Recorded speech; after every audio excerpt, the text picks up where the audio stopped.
Putri Santubong, putri sejinjang, menjaga gunung negeri Sarawak. Manis si ada dapat dilawan, anak kahyangan turun ke dewa. Ya alas tu aku dah tersasul sikit lah, tak hafal lah lagu dia kan. So tak nak lengah masa, kita teruskan dalam malam puaka siri jelajah puaka 1 Malaysia. Let's go guys, layan the intro dulu. Yeah.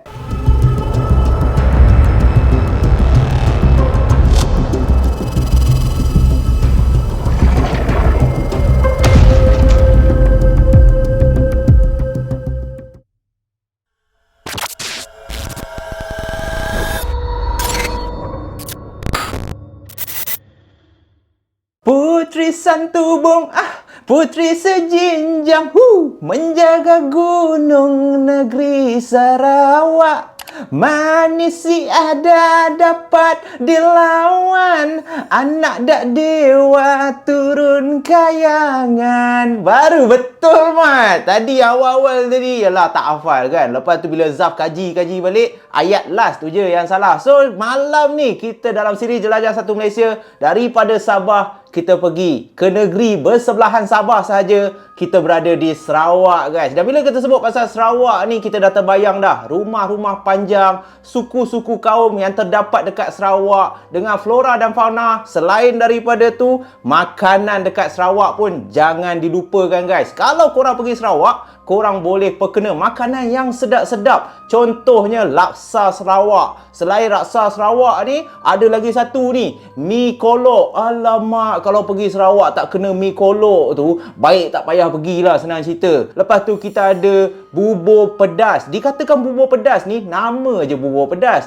tapi tak pedas pun. Tak tahu kenapa, mana dapat nama tu pun aku tak tahulah. Dan kalau korang dah pergi jalan-jalan kat Sarawak tu, sebelum balik, korang boleh tapau. Korang boleh tapau. Korang boleh tapau. Korang boleh tapau. Korang boleh tapau. Korang boleh tapau. Ketapau muka je lagi. Pisang mat. Jadi sebelum balik, korang boleh tapau dulu kek lapis Sarawak. Alamak, kek lapis Sarawak ni dah ada macam-macam flavor lah. Lagi-lagi pula bila kau dah bawa turun kat KL ni, ada Cadbury lah. Lepas tu ada masam manis, ada mangga, strawberry, Oreo, tak apa semualah dia letak kat dalam kek lapis tu. Kau makan petang-petang, hui!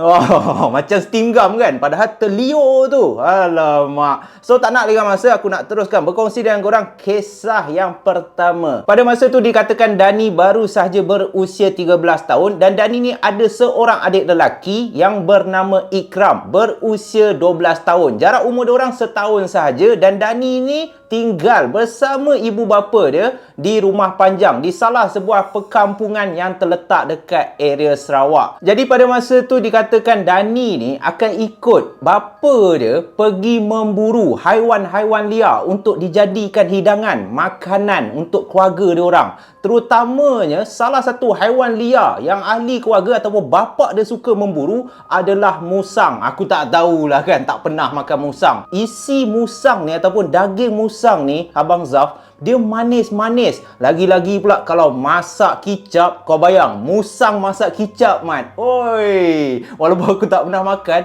oi, tapi kecoh jugalah. Musang pun musang lah. So itulah aktiviti Dani bersama ayah dia. Ayah dia nak train Dani ni supaya jadi seorang yang pandai berdikari, dan dia kena belajar memburu supaya tradisi buru tu daripada nenek moyang dia tidak akan pupus sama sekali. Dan sewaktu Dani diajak oleh bapa dia, adalah satu hari ni untuk pergi memburu lewat tengah malam. Diorang pergi dalam pukul 9 nak pergi masuk hutan tu, dan selalunya adik Dani yang bernama Ikram ni takkan ikut. Mak dia pun akan larang.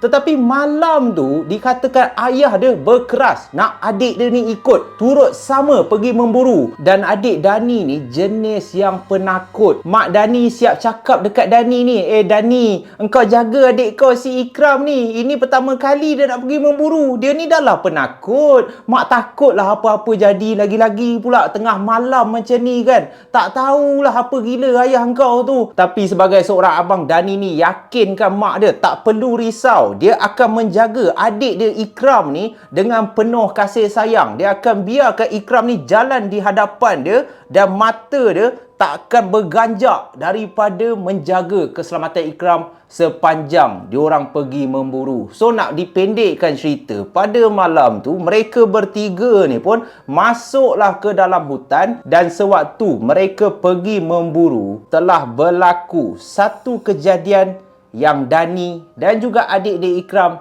tidak akan lupakan, guys. Sewaktu mereka pergi ke dalam hutan untuk memburu hidupan liar, ayah Dani berada di depan, manakala di tengah-tengah adalah adik Dani, si Ikram ni tadi, dan Dani lah yang paling last. Dia lah yang jalan kat belakang sekali. Sebab yalah adik dia first time kot masuk hutan. Adik dia ni pun kejap-kejap nak berhenti sebab penat. Kejap-kejap je mata dia melilau. Lepas tu bagi tahu Dani ni, adik rasa adik nampak sesuatu lah. Tapi Dani banyak kali pesan dekat adik dia si Ikram ni, jangan cakap macam tu, nanti ayah marah. Kan ayah dah pesan, kalau masuk hutan ni, mulut kita kena sentiasa tutup. Tak kisah apa kita nampak pun, simpan je dalam hati tu. Kalau kita cakap, nanti benda yang kita tak nak akan datang dekat dengan kita. Dan kalau korang nak tahu, kawasan hutan yang ayah Dani ni bawa diorang berdekatan dengan Sungai Batang Sadong. Orang Sarawak tahulah kat mana kawasan ni. So hutan tu tak adalah tebal sangat. Nak kata hutan pun macam semak, nak kata semak macam hutan. So waktu diorang dah lebih kurang 1 jam berjalan di dalam hutan tu, segala semak samun ayah dia tebas supaya senang sikit Ikram dengan Dani ni nak berjalan. Kan kejap-kejap Ikram jatuh, kejap-kejap Dani ni jatuh. Ayah dia dah semak kepala dah. Sumber cahaya pula mengharapkan bulan purnama je. Nasib baiklah malam tu bulan penuh, cahaya tu membantulah. Nak mengharapkan lampu suluh yang ada kat atas kepala Dani dan juga ayah dia, manalah cukup. Hutan tebal ni, hoi, silap-silap boleh sesat. Jadi bila dah jalan-jalan tu, sampailah dekat satu pokok besar, ayah Dani mengarahkan Dani dan juga Ikram ni untuk duduk dulu dekat situ, sementara ayah dia pergi berjalan lebih depan untuk tengok sama ada tak bunyi-bunyi binatang, tapak-tapak kaki haiwan-haiwan liar. Kalau tak, rugilah kan. Mana boleh buat bising. Kita nak memburu haiwan liar ni, kita kena berjalan seperti Batman. Kalau tak pun macam kelawar lah. Kau kena senyap je. Kang nanti ada rusa ke, ada musang ke, memang pisang kalau dia dengar bunyi tapak kaki kau datang. So Dani dengan Ikram ni duduklah dekat pokok besar tu. Dan waktu diorang duduk, tiba-tiba muka Ikram ni berubah. Muka dia berpeluh-peluh, muka pucat. So Dani ni tegurlah adik dia. Ikram, kau okey tak? Kau nak air ke? Dan Ikram ni senyap je memandang ke satu sudut tau. Jadi bila Dani ni tengok muka adik dia berubah, Dani ni dah tahu dah, ini mesti Ikram ni nampak sesuatu. So Dani pun tanyalah Ikram ni, sebab dia dah nampak teramat takut. Dani ni terpaksa langgar patah larang bapak dia. Kalau nampak apa-apa, jangan tegur, jangan sembang pun pasal benda tu. So Dani ni tanya adik dia, apa yang kau nampak? Dan Ikram pun memandang ke arah Dani. Ikram katakan, abang, Ikram nampak kat dalam semak tu. Dalam semak tu ada orang pandang kita.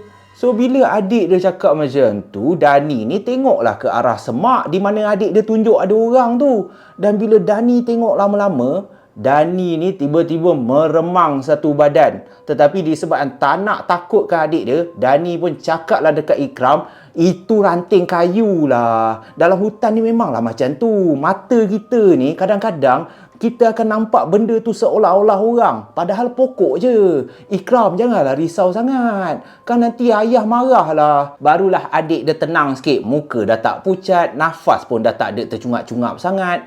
Walaupun sebenarnya dalam hati Dani, apa yang adik dia katakan memang betul pun. Dekat dalam semak tu, sewaktu Dani tengok, seakan-akan ada orang yang tengah mengendap diorang duduk dekat pokok besar tu tau. So selepas 15 minit diorang duduk kat pokok tu, bapak Dani pun datang balik dekat diorang dan bapak Dani katakan diorang kena pergi berjalan ke depan sedikit sebab dekat depan tu bapak dia dah nampak dah memang ada kelibat musang 2-3 ekor yang berlari-lari dekat dalam hutan. Jadi disebabkan malam tu diorang memang plan nak tangkap musang, kalau tak pun kinzih hutan. So Dani ni ikut je lah dengan Ikram ni, ikut bapak dia berjalan ke depan sedikit sehingga diorang tiba di satu kawasan lapang kat tengah hutan. Ayah Dani mengarahkan Dani dan juga Ikram ni untuk duduk senyap-senyap kat dalam semak tu, sementara ayah dia dengan senapang patah tu cuba memerhatikan, manalah tahu kalau ada musang ke, kalau ada oink-oink kinzih hutan yang tengah berjalan. Dengan senapang patah itulah ayah dia akan tembak sampai mampus haiwan tu. So waktu ayah dia tengah memerhati senyap-senyap kan, korang bayangkan ada bunyi cengkerik, ada bunyi burung pula kat dalam hutan tu dengan serangga-serangga. Dalam setengah jam, Dani dan juga Ikram ni mata diorang melilau ni, pandang kiri, pandang kanan, konon-kononnya nak tolong lah ayah dia orang. Manalah tahu kalau ternampak musang, senanglah sikit, boleh bagi tahu ayah dia untuk tembak. So waktu diorang tengah pandang-pandang tu, lagi sekali si Ikram ni mencuit bau Dani beberapa kali. So Dani pun pada awalnya dia tak herankan adik dia ni. Dia ingat adik dia nak bergurau dengan dia. So Dani ni tepis je lah. Sampailah satu tahap Dani ni marah adik dia. Ikram, apa kau ni cubit-cubit abang? Kau ni apa hal, duduk senyap je lah. Kan ayah suruh duduk senyap. Dan pada masa itulah Ikram membisikkan dekat Dani. Abang, cuba abang tengok kat belah kanan tu bang. Dekat atas pokok tu. Abang, tengoklah bang. Ikram rasa tak sedap hati lah. Bila adik dia dah bisik macam tu, Dani ni cepat-cepatlah memalingkan muka dia nak tengok apa yang adik dia cakap dekat atas pokok. Ada burung ke? Ada musang ke? Musang memang suka duduk kat atas pokok. So itulah tanggapan Dani. Tapi bila dia pandang ke arah pokok, ya Allah, Dani katakan dia memang takut gila. Hampir je dia nak menjerit tau. Tapi dia lagi takut dengan ayah dia. Sebab itulah dia cuba tahan daripada dia jerit. Sebab dekat atas pokok tu bukannya musang guys, tetapi Dani dan Ikram ni nampak ada kain putih yang melambai-lambai. Bukan melambai-lambai. Kenapa ayat aku asyik salah ha? Dia macam mengurai-ngurai, melambai, mengurai. Lantaklah kain tu menggerbang macam itulah dekat atas pokok.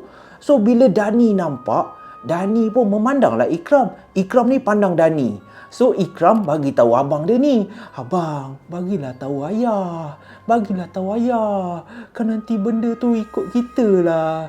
So dengan nasihat adik dia, Dani ni pun memberanikan diri. Dani pun bagilah tahu ayah dia. Walaupun dia tahu dah mesti kena marah punya. Ayah, cuba ayah pandang belah kanan ya. Dekat atas pokok, ada benda lah ya. Dani dengan Ikram takut. Ayah, tolonglah ya. Sebaik saja ayah dia mendengar bisikan daripada Dani, ayah dia pun memandang ke arah pokok tu. Dan bila ayah dia tengok, alangkah terkejutnya ayah dia. Sebab ayah dia pun nampak ada satu kain yang dah kotor sedikit, pudar-pudar, tengah duduk dekat salah satu dahan pokok tu. Jadi disebabkan ayah dia memikirkan, dia dah lah bawa 2 orang anak dia. Terutamanya si Ikram tu dah lah first time follow dia pergi memburu kat dalam hutan. Jadi tanpa lengah masa, ayah dia pun menghalakan senapang patah tu.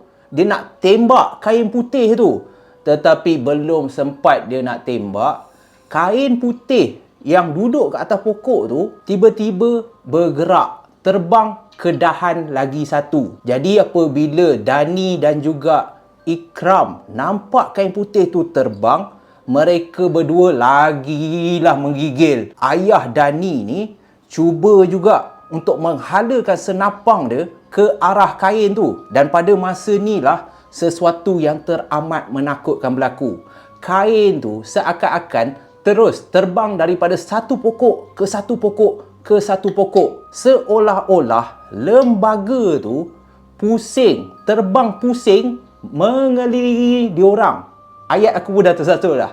Kain putih tu terbang keliling diorang daripada satu pokok ke satu pokok ke satu pokok. Jadi ayah dia ni macam mana nak tembak? Ayah dia dah mengelupur macam tu dah. Tapi disebabkan ayah dia rasa selagi dia tak mampu untuk menjatuhkan lembaga yang duduk mengacau diorang dekat tengah hutan tu, silap-silap kemungkinan mata diorang akan dipukau dan tak jumpa jalan keluar. So disebabkan ayah dia ingin menyelamatkan mereka bertiga daripada terus diganggu ataupun dikacau oleh kain putih ni, dengan kudrat yang ada, dengan keberanian yang ada di dalam jiwa, walaupun jiwa ayah dia dah goyang dah pada masa tu, ayah dia tak lengah masa.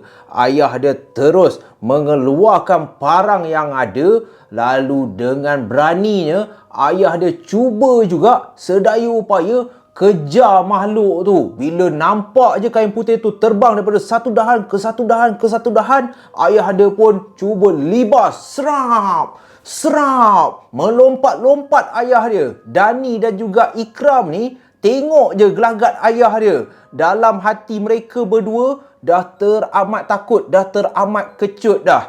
Dan waktu ayah dia tengah mengejar makhluk tu, tiba-tiba mereka bertiga boleh dengar ada satu suara seakan-akan perempuan yang tengah ketawa, guys.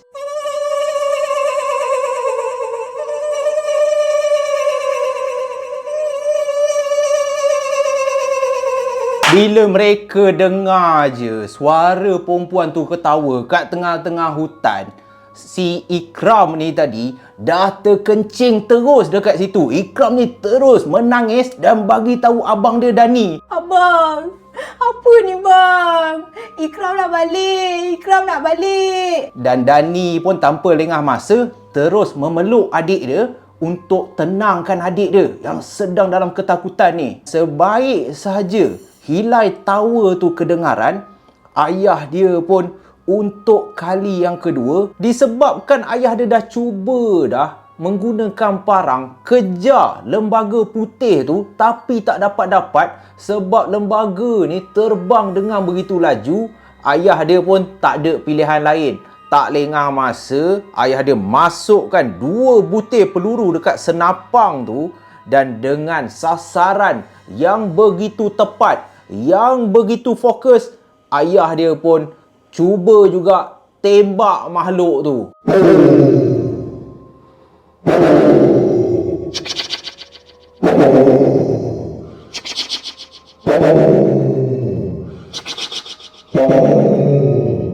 Teruk sangat Mat gaya tembak. Lembaga ataupun kain putih tu terbang di hadapan diorang, lalu kain tu pun jatuh cecah ke tanah. Dan waktu ni lah ayah Dani mengajak 2 orang anak dia ni untuk pergi tengok kain putih tu, untuk pergi tengok hantu tu apa jadi. Ayah dia terus tak lengah masa berlari dekat lembaga putih tu, dan ayah dia pun sempat memanggil 2 orang anak dia untuk datang dekat dia. Dani pun mengajak adik dia. Dani ni papa adik dia, sebab Ikram ni dah tak larat nak berjalan dah. Dia dah rasa lemah sangat, hampir-hampir pitam je. Dan betapa terkejutnya Dani, sebab apa yang dia nampak bukanlah kain putih seperti mana yang dia sangka kan. Tetapi di hadapan ayah dia ada satu bangkai landak berwarna hitam. Cuma yang peliknya, landak ni dia dah mati. Dani, dia dah banyak kali dah follow ayah dia pergi memburu dekat hutan Sarawak tu. Dan diorang dah banyak kali juga memburu, selain daripada Mustang, selain daripada Kinzey hutan, diorang pun ada memburu landak. Dan kebanyakan landak yang mati, mata dia akan tertutup. Tetapi bangkai landak yang ada di hadapan Dani sekarang ni, mata landak tu terbuka luas dan boleh nampak warna mata landak tu hitam kemerahan. Jadi Dani pun teruslah memandang ke arah ayah dia, dan Dani pun tanyalah ayah dia, "Ya, ni apa ya?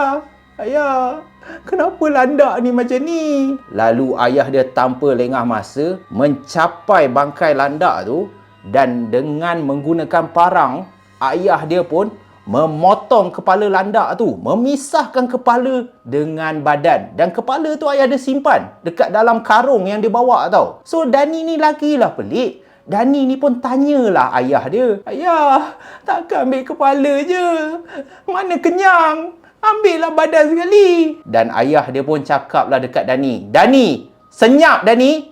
Jangan melawan cakap ayah. Engkau ikut je lah. Kita nak balik tau. Ayah pun takut. Ayah dia pun dah menangis, Mat. Pisang enggak kan? Ayah dia ambil badan landak tu dan ayah dia lumurkan dengan tanah. Ayah dia ambil tanah, lumur dekat keseluruhan badan landak tu tau. Dan ayah dia terus mengajak kedua orang anak dia, Dani dan juga Ikram ni, untuk pulang ke rumah. Tak payah dah pergi memburu. Lagipun malam ni dah ada petanda yang kalau diorang nak juga pergi memburu musang, kemungkinan diorang takkan balik rumah. Dan sebaik saja diorang sampai dekat rumah, barulah ayah dia katakan bahawa landak yang ayah dia bunuh tadi tu bukanlah landak, tetapi itulah yang orang panggil hantu landak. Siapa orang Sarawak yang suka pergi memburu memang dah biasa dah terkena gangguan hantu landak ni. Dan hantu landak ni macam mana? Dia lebih kurang macam Pontianak. Tetapi Pontianak kita tahu jelmaan seorang wanita.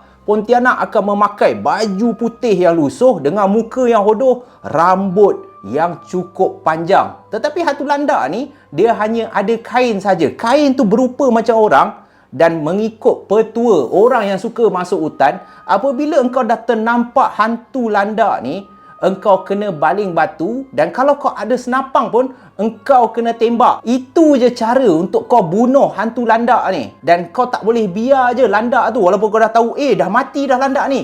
Tak boleh. Engkau kena pisahkan kepala dan juga badan dia. Kepala tu kau kena buang dekat sungai. Manakala badan landak tu pula, engkau kena lumur dengan tanah. Kalau tak buat, apa yang jadi? Menurut ayah Dani, kalau tak ada orang yang buat macam tu, apabila dah terjumpa hantu landak, kemungkinan besar hantu landak ni akan ikut korang balik dan akan menjadi pendamping keluarga engkau. Pisang lagi, Mat. So itulah kisah yang pertama, pengalaman yang dialami oleh Dani sewaktu dia mengikut ayah dia pergi memburu musang di salah satu hutan yang terletak dekat Sarawak. Sekarang pun Dani dah berkahwin, dia pun dah tak tinggal dah dekat Sarawak. Dani dah stay dekat Kuala Lumpur dan ada keluarga kat Kuala Lumpur. Sekali-sekala je lah dia mengimbau balik kenangan setiap kali dia pulang ke kampung halaman. So kita tak nak lengah masa, kita nak teruskan dengan kisah yang kedua. Kalau kita dah sampai Sarawak ni, aku rasa salah satu kisah seram yang aku kena cerita ataupun aku kena kongsikan dengan korang, kisah yang berlaku dekat Gunung Santubong. Macam lagu yang aku nyanyi time awal tadi. Putri Santubong, putri sejinjang. Okey, dah lah. So kita teruskan dengan kisah yang kedua pada malam ni, guys. Let's go. Kisah yang kedua ni pula diceritakan oleh Nora, seorang pelajar di salah sebuah universiti yang terletak dekat negeri Sarawak, guys. Dan Nora ni sepanjang dia belajar dekat universiti dia, dia tidak pernah menyertai apa-apa camp yang dianjurkan oleh pihak universiti. So bila Nora ni dapat tahu yang pihak fakulti akan menganjurkan satu camp panjat gunung, lagi dah dia excited, dah lah dekat Sarawak, dia tak pernah pun pergi hiking kat Sarawak. Dan gunung ni adalah gunung yang paling famous, yang paling terkenal. Tak lain tak bukan Gunung Santubong, guys. Dan Nora ni lagilah excited, lagilah gembira apabila dia dapat tahu yang kawan baik dia, Karen ni pun sama juga macam dia. Dah tak sabar dah nak pergi panjat gunung. Jadi selama seminggu tu lah, tidur Nora ni tak lena. Dia dah mula rasa excited, dia dah mula rasa tak sabar. Dan nak dipendekkan cerita, akhirnya masa tu pun tiba. Sepatutnya camp tu, diorang kena bergerak daripada universiti diorang pergi ke kawasan Gunung Santubong tu seawal pukul 5 pagi. Tapi disebabkan malam tu Nora ni terlalu excited, dia tak lena nak tidur. Jadi dia dah terlajak lah. Semua pelajar-pelajar lain dah duduk kat dalam bas. Lalu Karen pun apabila perasan Nora ni tak ada dekat dalam bas, dan waktu Karen pergi dekat bilik Nora, Nora ni masih terbongkang tidur lagi. So Karen ni pun kejut lah Nora. Nora, you nak pergi tak? You kan tak sabar. Jomlah. Ni dah lambat lah. Ini dah nak dekat pukul 6 tau. Semua pelajar lain sudah tunggu you. So Nora ni dengar menggelupuh. Ya Allah, aku terlupa. Dengan tak mandi, dia siap-siap apa semua. Dan waktu Nora dan Karen ni naik dekat bas, pelajar-pelajar lain semua memerhatikan Nora ni. Disebabkan kau lah kita orang lambat. Kau tahu tak? Termasuklah cikgu pengiring, cikgu Steven dan cikgu Maria pun turut memarahi Nora ni. Nora, you tahu ini sudah lambat tau. Sepatutnya pukul 6 pagi kita sudah sampai dekat Gunung Santubong. So cikgu Steven pun mengarahkan Nora dan juga Karen ni ambil tempat duduk, dan tanpa lengah masa diorang pun teruslah bergerak ke base camp Gunung Santubong. Dan sebaik saja sampai, semua pelajar diarahkan untuk menulis nama dekat base camp tu. Sebelum kau nak panjat Gunung Santubong, kau kena tulis nama sebagai langkah-langkah keselamatan. Kau tak boleh main panjat je, Mat. Buatnya kau hilang ke, engkau ada mengalami apa-apa malapetaka, kecederaan ke. So senang pihak search and rescue ni nak tahu berapa ramai pelajar. Lagi-lagi pula pihak fakulti ni seramai lebih 50 orang pelajar. So dibahagikan kepada dua grup. Satu grup 25 orang. Jadi grup yang pertama ataupun kumpulan yang pertama akan naik terlebih dahulu, sementara kumpulan kedua ni terpaksa menanti isyarat daripada kumpulan Nora. So Nora dengan Karen ni daripada grup pertama, dan grup kedua ni pelajar-pelajar lain lah. Dan tanpa lengah masa, kumpulan yang pertama pun geraklah, mula mendaki naik, diketuai oleh cikgu Steven. Kumpulan kedua adalah cikgu Maria. So waktu diorang panjat-panjat tu, Nora ni dah tercungap-cungap dah. Karen ni pun tergelak tengok gelagat si Nora ni. Karen ni sempat lagi bahan Nora. You cakap sepanjang you kat KL dulu you selalu hiking Ini baru halfway. Kenapa you macam dah nak mati ni? So Nora katakan, memanglah. Aku dah lama tak panjat, kau tahu tak? Sepanjang aku duduk kat Sarawak ni, dah hampir setahun, mana pernah kita pergi panjat gunung. Lagipun Gunung Santubong ni aku tak pernah expect tau sesusah ni. Dan mereka pun selepas dah bergelak ketawa, meneruskan perjalanan ikut kumpulan pertama ni untuk naik ke satu base camp yang dikatakan terletak dekat F7. F7 tu kira dah nak halfway lah sampai ke puncak. So bila dah sampai kat kawasan F7 tu, semua pelajar dibenarkan untuk makan, untuk minum. Siapa yang penat, pergilah rehat dulu. Nak makan. Yang mana boleh solat, boleh menunaikan solat. Sebab pada masa tu bila diorang sampai dekat F7 tu, waktu dah menunjukkan pukul 1:30 tengah hari. So disebabkan Nora ni dia datang bulan, dia dengan Karen bersama pelajar-pelajar lain yang tak boleh menunaikan solat, makan terlebih dahulu. Bila dah makan, bila dah solat, dalam pukul 3, diorang pun mulalah mendaki balik untuk menuju ke puncak. Dan sewaktu dalam perjalanan untuk menuju ke puncak tu, adalah beberapa kumpulan lain yang bukan pelajar tetapi kumpulan yang suka mendaki ni dah mula turun daripada puncak. Dan apabila kumpulan pendaki ni bertembung dengan kumpulan Nora, salah seorang lelaki menegur cikgu Steven. Dia katakan, korang ni nak naik ke atas waktu macam ni ke? Dan cikgu Steven pun mengatakan lah, ya, sebab kami ada camp. Saya cikgu daripada universiti.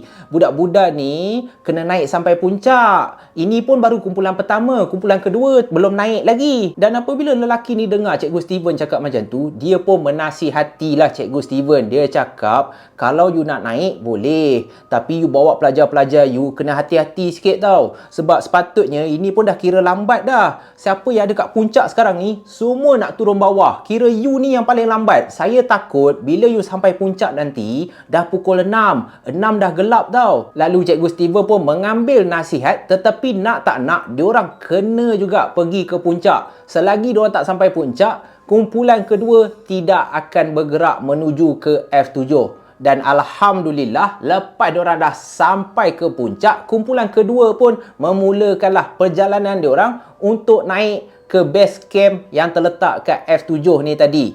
Dan waktu dah bergambar, Nora ni pun dah rasa gembira dah. Dia tak pernah sangka yang akhirnya cita-cita dia tercapai. Salah satu azam atau wish list dia sepanjang dia dekat Sarawak adalah dia nak betul mendaki Gunung Santubong. Jadi kat atas tu korang boleh bayang lah betapa excitednya Nora dan Karen ni. Lepas dah ambil gambar apa semua, diorang pun mulalah turun ke bawah. Dan waktu turun untuk menuju ke F7 tu, sebaik saja sampai dekat kawasan F7, hari pun dah mula gelap dah dekat kawasan Gunung Santubong. Nora yang cuba mengambil nafas daripada atas turun ke bawah pun memang cukup meletihkan. So Nora pun nasihatlah beberapa pelajar lain daripada kumpulan kedua ni yang nak menuju ke atas tu supaya mereka kuat dan lebih berhati-hati. Sebab daripada F7 nak naik ke puncak, perjalanan dia cukup mencabar. Bukannya mendaki sikit-sikit. Ada satu dakian tu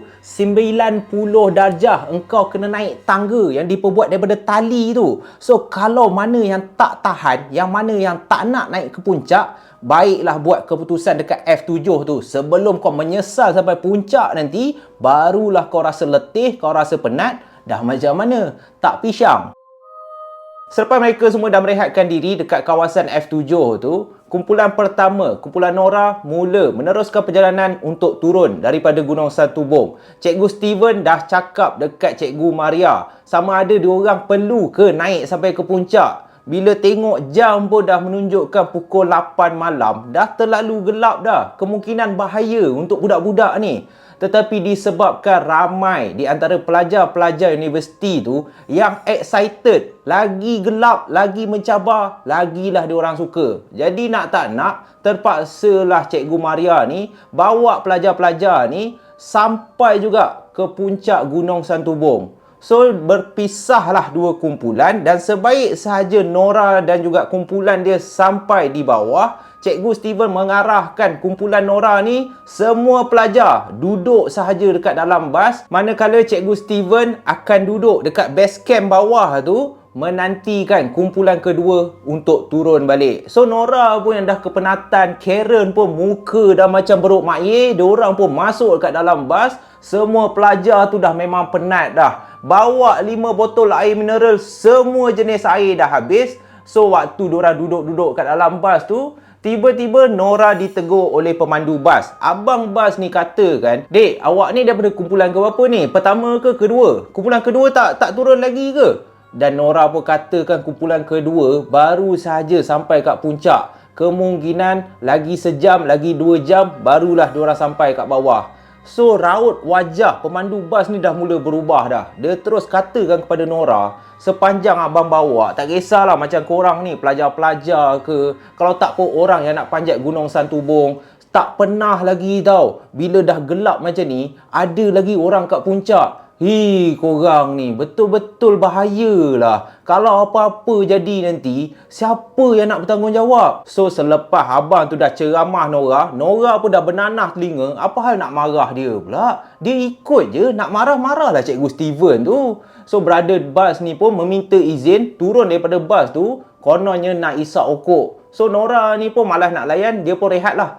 Tengah dia rehat-rehat, Karen pun dah terlelap dah pada masa tu. Dan waktu Nora memandang daripada tingkap bas, memandang keluar, Nora ni terkejut. Sebab dia perasan dekat bawah Gunung Santubong tu, ada seramai 5 orang lelaki. Tetapi lelaki ni berpakaian tradisional Sarawak. Seakan-akan pakaian-pakaian lama. Dan yang lagi memelikkan, Nora perasan kelima-lima lelaki yang berbadan tegap dan sasa ni berdiri dalam keadaan sebaris dan semuanya memegang tombak, seakan-akan mereka tu adalah penjaga istana.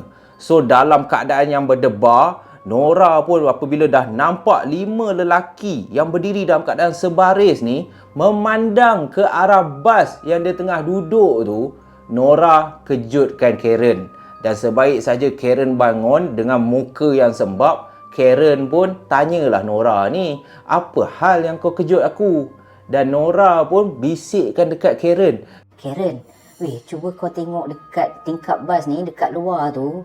Kau nampak tak ada 5 orang lelaki yang berpakaian lama tu, siap dengan tombak Aku tak perasan pula dia orang daripada tadi. So Karen pun pandanglah keluar. Dan time ni lagi menakutkan. Sebab bila Karen pandang je keluar, Karen pun memandang ke arah Nora balik. Dan Karen katakan, "Engkau ni apa hal? Mengarutlah. Apa yang ada kat luar tu? Mana ada apa? Pegang tombak lah, pakaian lama lah. Aku nampak Cikgu Steven je dekat situ." Dah lah, kau ni merepek lah. Aku dah penat ni. Lantak kau lah. So, Karen pun tidur balik. Pada masa itulah, seluruh bulu roma yang ada dekat badan Nora dah mula meremang dah. Sebab dia masih nampak lagi kelima-lima lelaki ni memandang dengan satu pandangan yang tajam ke arah dia. Tepat memandang ke arah Nora tau. Jadi disebabkan dia takut, Nora pun hanya menundukkan kepala dan tak sampai 5 minit, Nora boleh rasakan seakan-akan bas dia tu mendap ke bawah. Kiranya kalau orang yang naik bas, kan bas tu akan turun sedikit kan. Pada awalnya Nora ingatkan pemandu bas yang dah habis hisap okok tadi mula naik masuk ke dalam bas. So bila Nora memandang ke arah tangga, Nora terkejut. Tak ada pun orang naik bas ni. Apa yang bas ni macam menurun sikit? Tapi dia tak heran kan. Sebab kemungkinan itu hanya mainan perasaan dia. Badan dia pun dah terlalu penat dah. Dia hanya tahan mata je disebabkan dia pun risau apa yang terjadi dekat kumpulan kedua tu. So Nora pun buat tak tahu lagi. Dan selang 5 minit lepas tu, kali kedua, Nora ni boleh rasakan yang bas dia tu mendap lagi sekali. So Nora pun pandang lagi ke arah tangga dan sama juga. Tak ada pun kelibat pemandu bas ataupun pelajar-pelajar mahupun Cikgu Steven yang masuk ke dalam bas tu. Bila kali kedua, dia dah mula pandang pelajar-pelajar lain. Ada pelajar-pelajar lain yang tengah borak, ada yang tidur sama juga macam Karen. Takkanlah aku seorang je boleh rasa benda ni. So Nora dah menggigil ketakutan. Dia baca je apa yang dia tahu.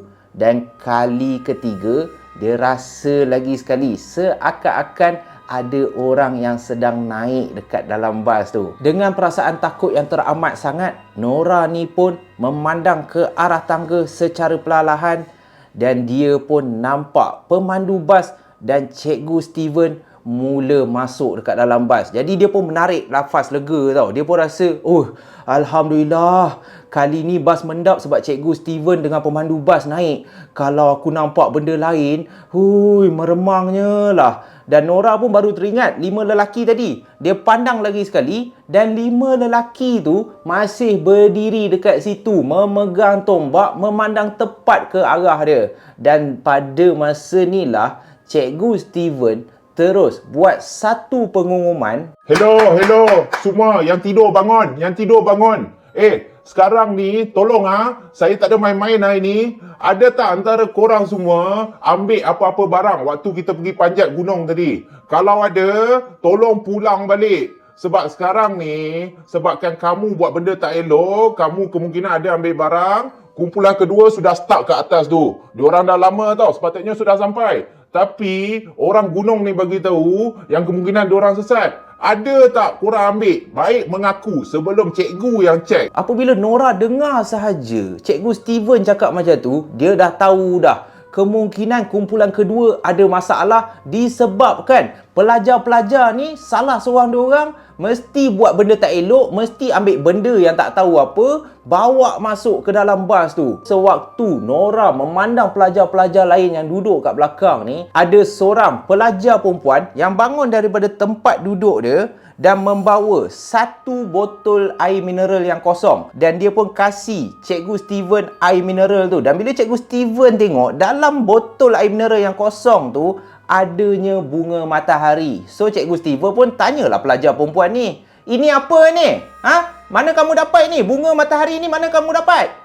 Dan pelajar perempuan ni menundukkan kepala. Berkali-kali dia minta maaf. Sewaktu memanjat Gunung Santubong, sampai di satu kawasan, pelajar ni nampak terdapat banyaknya bunga matahari. So dia pun terasa nak bawa balik ke asrama lah. Dia pun petik satu. Dia tak sangka akibat dia menyebabkan kumpulan kedua tu sampai sekarang dah hampir 3 jam tak turun-turun ke bawah lagi. Cikgu Steven pun cepat-cepat turun daripada bas tu. Dan tak lama lepas tu, Alhamdulillah, kumpulan Cikgu Maria ni pun sampailah dekat bawah. kelihatan muka semua pelajar termasuklah Cikgu Maria ni dah kepenatan lain macam dah. Ada yang jatuh pingsan. Dan Nora dapat tahu, menurut Cikgu Maria, sewaktu diorang nak turun daripada puncak Gunung Santubong tu, mereka semua melalui satu jalan yang berulang-ulang. Kiranya, bila Cikgu Maria dah lalu kat situ bersama pelajar-pelajar lain ni,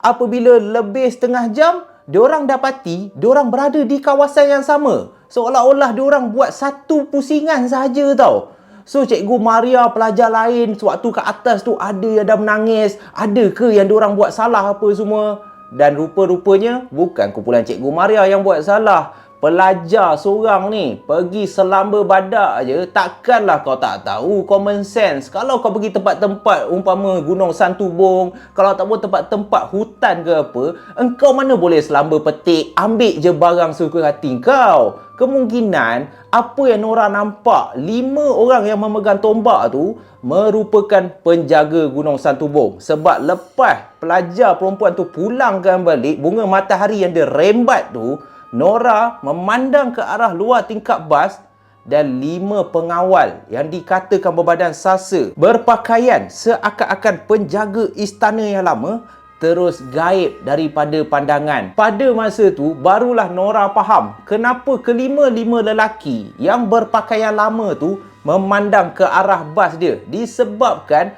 ada barang yang diambil daripada Gunung Santubong. Perempuan ni punya salah, aku yang terkena gangguan. Nasib baiklah tak ada pelajar yang dirasuk, tak ada pelajar yang mengalami kecederaan dan mereka pun pulang seperti biasa ke universiti diorang. Jadi itulah pengalaman yang dialami oleh Nora dan Nora ingin memesan kepada semua geng puaka, tak kisahlah, bukannya korang pergi gunung ke, bukannya kalau korang pergi masuk hutan, korang pergi laut, tak kisah mana-mana pun, kalau benda tu bukan hak milik korang, tak payahlah ambil. Sebab Nora percaya setiap benda, termasuklah dekat dalam hutan, bunga-bunga apa semua, ada pemilik dia. Yang beza dia, sama ada pemilik dia tu daripada alam kita ataupun alam sebelah, guys. Kisah yang ketiga ni Zaf ingin bawakan semua geng puaka untuk selami, untuk hayati sendiri perasaan satu keluarga apabila anak mereka, Rasti, yang baru berusia 16 tahun mengalami satu kejadian yang sungguh mistik dan juga menyedihkan. Rasti dan juga keluarga dia tinggal di rumah panjang dan mereka ni daripada suku kaum Iban. So, bila dah duduk kat rumah panjang ni, saudara mara, cucu cicit, semua duduk dekat rumah yang sama. Jadi, hubungan mereka ni memang akrab. Dan Rasti ni ada 5 orang adik-beradik. Ada yang dah bekerja dan ada yang masih belajar lagi. So, Rasti pada masa tu baru berusia 16 tahun. Dan keluarga Rasti tinggal di satu perkampungan yang berdekatan dengan Sungai Batang Rajang. Jadi sungai itulah yang menjadi sumber utama air untuk keluarga Rasti dapatkan bekalan air untuk dibuat minuman,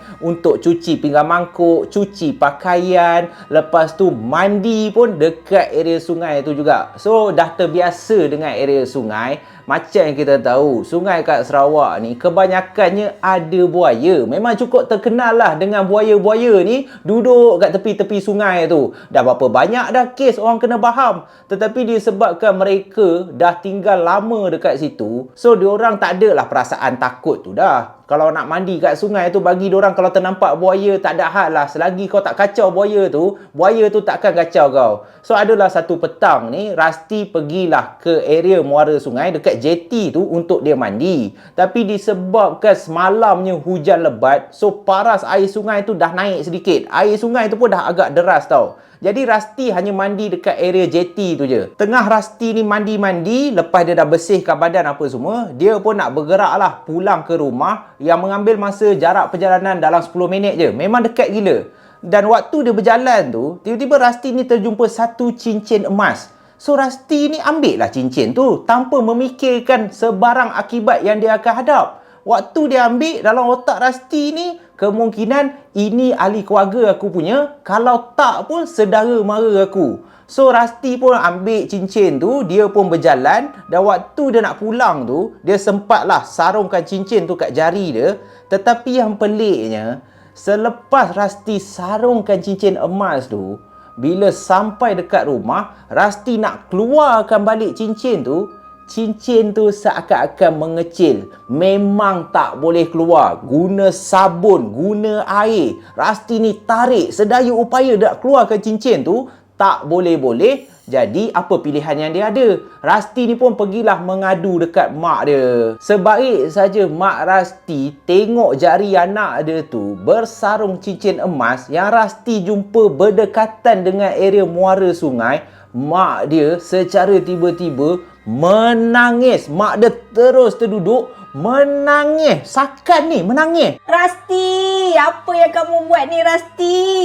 Kenapa yang kamu pergi sarung cincin tu Rasti? Lain kali kalau kamu jumpa tak payah ambil. Tak payah ambil. Sekarang ni habislah kamu Rasti. Apa yang kita patut buat? Apa yang kita patut buat? Begitulah keadaan ibu Rasti. Sebaik saja Rasti menunjukkan cincin emas yang dia sarung tu. Sebab menurut kepercayaan keluarga Rasti dan suku kaum dekat situ, apabila kau terjumpa sesuatu barang yang bukan milik kau, macam cerita kedua tadi, engkau jangan ambil lagi-lagi cincin. Sebab kemungkinan barang-barang yang kau jumpa tu daripada alam sebelah, bukan kepunyaan kita, kepunyaan alam lain. So bila Rasti sarungkan cincin, lagilah parah. Sebab apabila Rasti sarung cincin tu, maksudnya Rasti bersetuju untuk menjadi pinangan alam sebelah. Jadi mak dia dah takut lah apa yang bakal terjadi dekat anak dia, Rasti. Dia tak sanggup kehilangan anak dia. Dah lah anak kesayangan dia, anak dia yang paling kecil. So mak dia tak lengah masa, terus memanggil manang rumah panjang. Manang rumah panjang ni, kalau korang nak tahu, setiap rumah panjang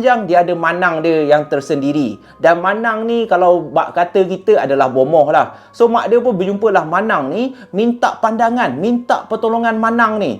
Dan apabila manang ni tengok, dia cuba juga untuk mengeluarkan cincin tu, tetapi tak boleh. Manang ni menggelengkan kepala. Dan seakan-akan tidak percaya, mak Rasti hampir pingsan apabila manang ni katakan, sekarang ni cincin ni memang kepunyaan alam sebelah. Dan cincin ni bermaksud anak kamu sudah bersetuju untuk menjadi tunangan dia.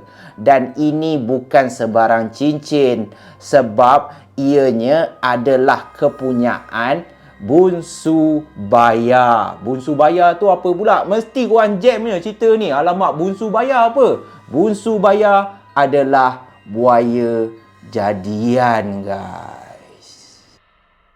Bermulalah sisi gelap kehidupan yang sungguh menakutkan bagi budak perempuan yang baru berusia 16 tahun bernama Rasti. Apabila dia dah menyarungkan cincin emas yang dimiliki oleh Bunsu Baya, Rasti setiap malam dia akan bermimpi didatangi oleh seekor buaya putih. Dan ada kalanya dalam mimpi Rasti, ada seorang lelaki yang berwajah tampan akan hadir di dalam mimpi dan berasmara dengan Rasti. Disebabkan terlalu takut, Rasti pun memberitahu ahli keluarga dia dan ibu dia lagi sekali menangis apabila ibu dia mendapatkan hikmat nasihat daripada Manang. Dan Manang katakan, tidak lain tidak bukan, itu bermaksud mimpi Rasti adalah benar. Dia dah didatangi oleh Bunsu Baya dan Bunsu Baya akan memiliki diri Rasti. Tak ada apa yang kita mampu buat. Setiap kali Rasti ni bangun pagi je,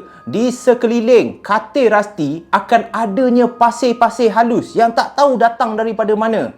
Dan Manang pun dah tak boleh buat apa dah. Sebab ini adalah kesalahan diri Rasti sendiri. Kenapa dia pergi menyarungkan cincin tu? Disebabkan Manang rumah panjang keluarga dia tidak boleh membantu Rasti, ibu dia sanggup pergi ke rumah panjang yang lain meminta pertolongan daripada beberapa orang Manang Dan sama juga mana-mana daripada rumah panjang yang lain pun mengatakan yang Bungsu Baya telah memiliki semangat dan juga diri Rasti. Tidak ada apa yang mereka mampu lakukan. Tahap kesihatan Rasti makin lama makin merosot. Susuk tubuh Rasti yang dahulunya kelihatan sihat, cantik, putih gebu, sekarang ni hanya tinggal tulang. Rasti makanlah berapa banyak pun, tetapi susuk badan dia tetap sama. Tidak naik-naik lagi. Dan Rasti ni hanya menyendiri. Dia suka berkurung diri di dalam bilik daripada bergaul dengan ahli keluarga yang lain. Dan disebabkan tahap kesihatan Rasti yang makin merosot, Manang rumah panjang tu pun menasihati keluarga dia, kemungkinan kita boleh cuba jalan yang terakhir. Kita kena buat upacara memohon maaf. Upacara ni haruslah dilakukan oleh keluarga Rasti sendiri. Setiap kali malam purnama, ibu Rasti haruslah membawa bekalan makanan yang berupa darah daripada ayam hutan dan juga kinzih hutan, lalu diletakkan di dalam piring, pergi ke tepi muara sungai untuk menjadi makanan dan juga permohonan maaf supaya Bungsu Baya ni melepaskan Rasti daripada ikatan pernikahan tu. Dan apabila piring-piring tu telah diletakkan di tepi-tepi muara sungai, keesokan paginya alangkah terkejutnya Manang dan juga keluarga Rasti apabila piring-piring yang disusun cantik berisi darah haiwan semuanya pecah berderai. Lalu ibu dia pun bertanyakan pendapat Manang ni. Apakah maksudnya? Adakah Bungsu Baya akan melepaskan Rasti? Dan Manang ni menggelengkan kepala. Ini bermaksud permohonan maaf kita tidak diterima oleh Bungsu Baya. Dia inginkan Rasti. Dia ingin bernikah bersama Rasti dan tak ada apa dah yang kita mampu buat. Lalu bersedihlah seorang ibu mengenangkan nasib yang tidak lama lagi dia akan kehilangan anak yang dia paling sayang yang bernama Rasti. Allahu Akbar. Siapa yang sanggup tengok budak yang berusia 16 tahun yang dulunya ceria, yang dulunya putih gebu, tetapi sekarang dah macam cicak kobeng. Rasti dah tak mampu berjalan. Dan disebabkan kesian, ibu dia sanggup membawa anak perempuan dia ni pergi ke hospital mendapatkan khidmat nasihat pakar. Tetapi pihak hospital sama juga mengatakan yang Rasti ni tiada sebarang penyakit. Pihak hospital pun tak boleh bantu dah. Dah kasih bermacam-macam vitamin, daripada vitamin A sampailah vitamin Z. Sama, Rasti makin lama makin susut, makin sakit dan makin parah.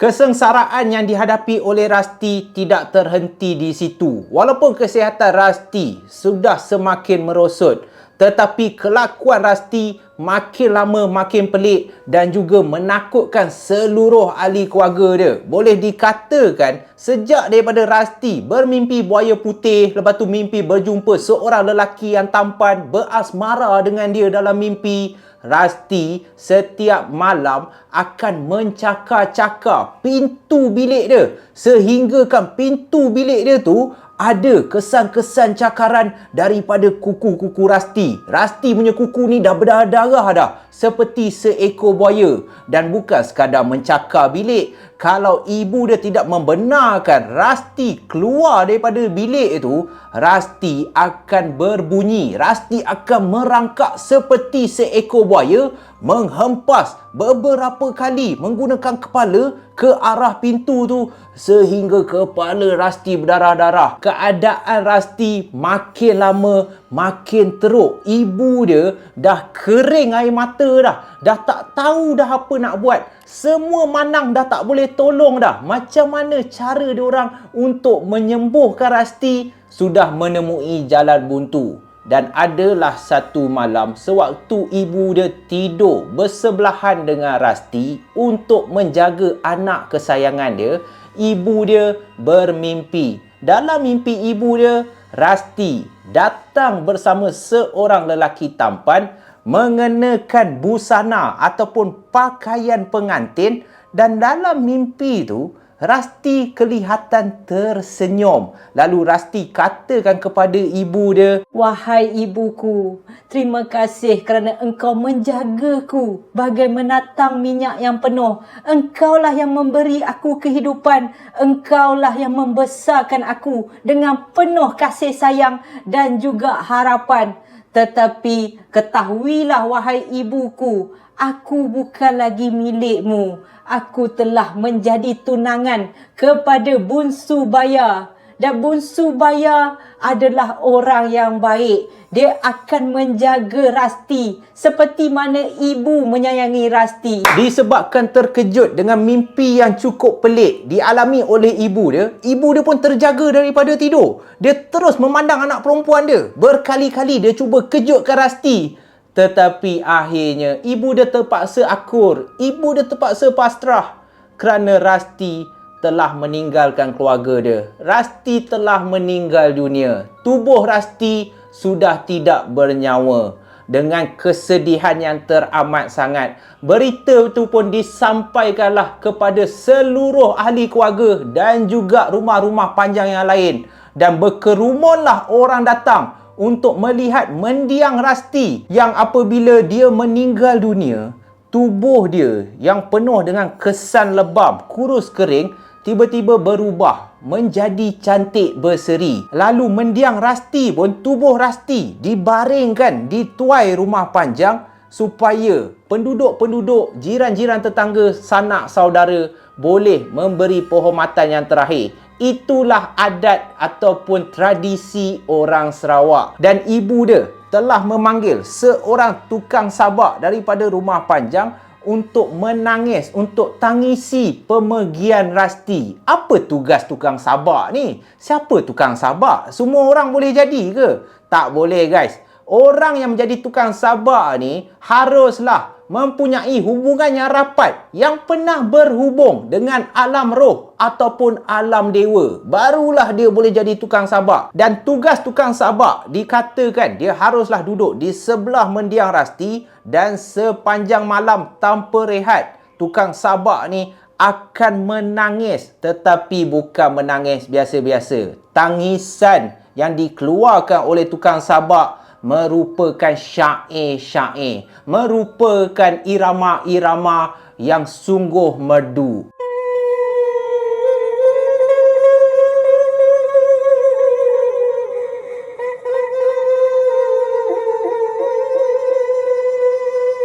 Begitulah lebih kurang bunyi tangisan yang dikeluarkan, yang dialunkan oleh seorang tukang sabak.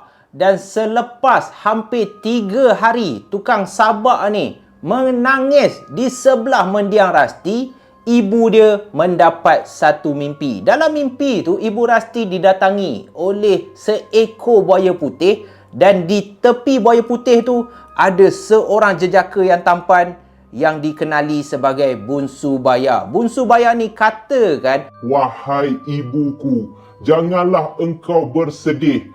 Rasti akan ku jaga sebaik yang boleh. Aku hadir ingin memberikan satu perkabaran yang gembira buat seluruh keluargamu. Mulai daripada hari ini, tidak akan lagi berlaku pertumpahan darah di sepanjang Sungai Batang Rajang. Buaya-buaya itu tidak akan mengapa-apakan keluarga engkau, wahai ibuku.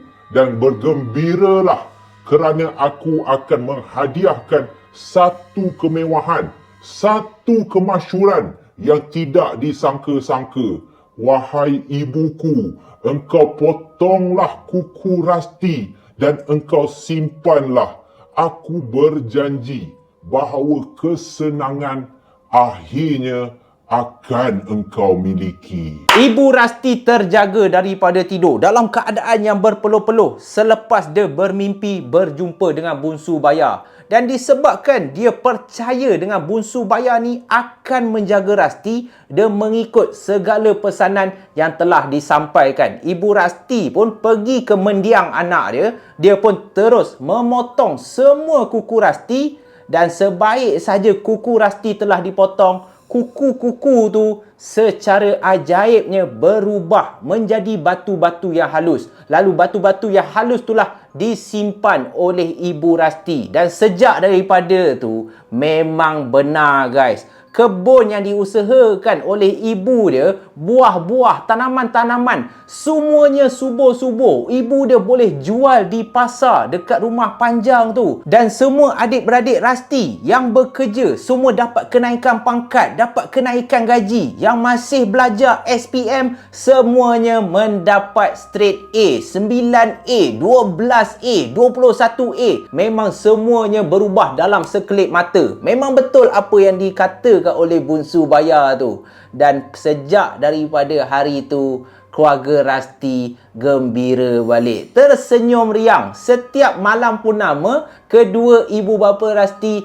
akan bermimpi. Yang Rasti akan datang dalam mimpi dia bersama Bungsu Baya dan mereka akan bergelak ketawa, akan berborak-borak. Jadi itulah kisah yang ketiga, kisah yang sungguh tragis. Wallahualam, tak tahu ke betul, tetapi korang boleh ambil pengajaran. Dan kisah Rasti ni bagi diri aku sendiri teramat rapat dengan diri aku. Yalah, sebagai seorang anak yang dah kehilangan kedua ibu bapa, aku boleh faham apa yang dialami oleh ibu dia. So aku harap korang terhibur dengan 3 kisah yang aku sampaikan. Kejadian seram dan misteri yang berlaku di negeri Sarawak. Lepas ni kita nak ke negeri mana pula? Komen dekat bawah tu. Dan kalau korang suka, korang boleh tekan button like dan juga button subscribe, tanda sokongan. Dan siapa yang tak suka, korang boleh tekan button dislike dan komenlah apa-apa. Semuanya akan aku layan dan aku doakan semoga korang semua dimurahkan rezeki dan ceria-ceria selalu. Kita jumpa lagi dalam malam puaka yang akan datang.